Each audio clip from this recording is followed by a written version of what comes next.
Alright, so I just wanted to cover a little insight on how we made this little clock, flathead V8 piston clock, with a little pen holder too. So me and my pa are rebuilding a flathead V8 to stick in the 30 Model A, make a little rat rod or hot rod out of it. So we had a bunch of these cylinders laying around, right? Because we want to get beefier, newer ones. So it's like, well, what are we going to do with some cylinders? Well, we decided to get them, and obviously this one's cleaned up because this one's done. We decided to just make them into clocks and different appliances. So to make it, basically, you're just going to, kind of like in here, how you can see those welds. These are really bad welds, but you just make some cleaner ones in there. If the camera will make it so you can see in there.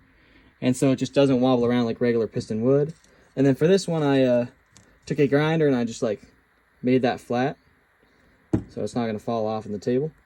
And it's pretty easy because you just kind of clamp the clock in it. But so basically, I'm like, these are what the clocks look like when you get them. They're pretty small.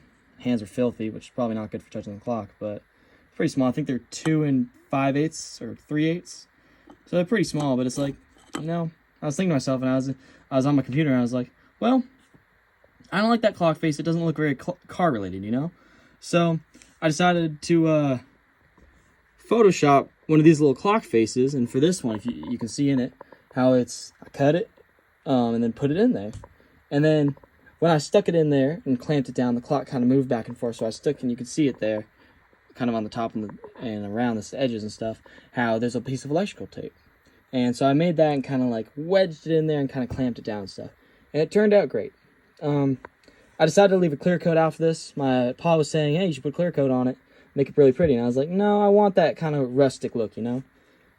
Regular pistons don't have them. Why should the clock have one, you know?